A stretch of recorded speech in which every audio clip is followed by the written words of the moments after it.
Assalamualaikum sobat.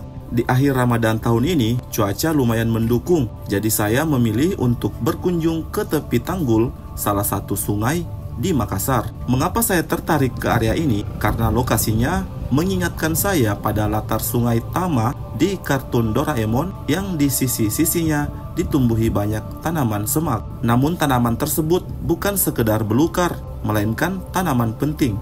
Akankah kita menemukan hal yang sama di tepi tanggul ini? Ikuti terus ya sobat. Ini view dari atas setelah menapak tangga tadi. Terlihat indah sungainya dan cukup bersih. Nah lihat, kawasan tepi tanggul ini ada banyak tanaman yang tumbuh tak terkontrol. Kita akan lihat dan mencoba mereview sebermanfaat apakah tanaman-tanaman ini. Pertama ada tanaman paci-paci atau leng-lengan. Ditandai dengan bunga putih seperti ini, sobat mungkin mengira ini adalah rumput biasa, namun ternyata ini adalah herbal yang mengobati kecemasan berlebihan, suatu keadaan yang lagi banyak terjadi saat ini. Rebusannya diminum pagi dan sore, menenangkan pikiran, membantu mengatasi sukar tidur karena gelisah. Lalu bisa juga disisipkan di bantal untuk terapi tidur, ataupun dipakai sebagai air rendaman mandi untuk menstabilkan jantung berdebar-debar. Luar biasa kan? Kedua ada widuri.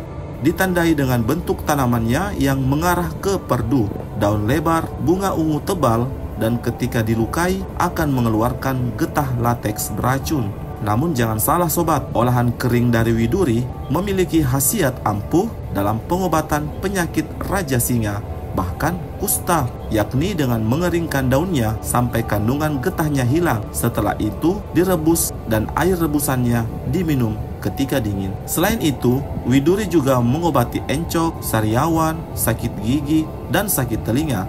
Keren kan sobat? Ketiga ada tapak kuda atau katang-katang. Ini adalah tanaman merambat khas tepi pantai, muara, ataupun tepi sungai seperti ini. Hidup di pasir pun tanaman ini mampu survive. Bunga-bunga ungunya yang mekar terus-menerus memberikan keindahan tersendiri di rangkaian semak ini. Apakah berkhasiat pula dalam pengobatan? Tentu saja, ampuh sebagai obat sakit terkilir dan obat konstipasi atau yang sulit buang air besar. Keempat ada tanaman indigo. Definisi semak mungkin bisa disematkan ke tanaman ini karena ketika tumbuh akan sulit dibasmi, sementara perkembangbiakannya begitu cepat. Kegunaan utamanya adalah sebagai pewarna alami, warna indigo.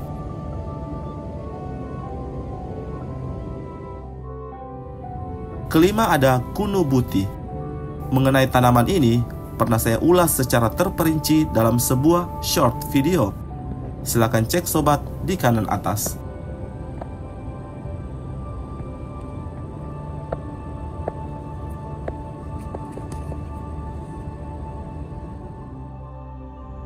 Terakhir adalah tanaman tembelekan. Ya, mungkin sobat sering temukan. Tanaman ini juga adalah tanaman herbal. Satu hal yang sering jadi perdebatan adalah penamaannya, yang sering tertukar dengan marigold, yang sama-sama memperebutkan penyebutan sebagai bunga tahi ayam.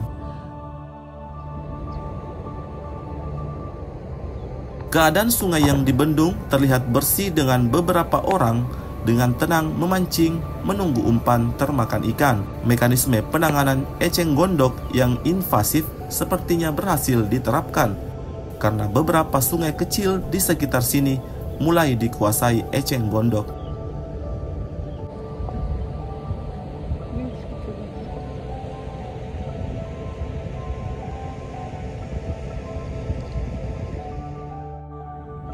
Sebenarnya ada beberapa tanaman lagi yang bisa ditemui dari ekosistem tepi tanggul ini, atau bahkan perlu sedikit dilakukan pruning atau pemangkasan agar tepi tanggul terlihat rapi. Namun tanaman-tanaman penting tetap dipelihara dengan pengaturan lokasi tanam. Ya, mirip-miriplah dengan sungai Tama yang kutunjukkan di awal video tadi.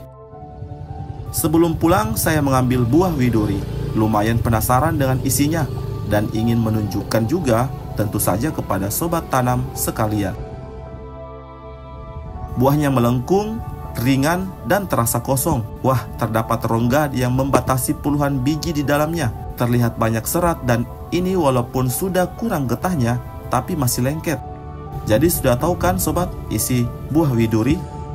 Sekian dulu ya, selamat lebaran. Mohon maaf lahir batin. Sampai jumpa di video selanjutnya. Dadah.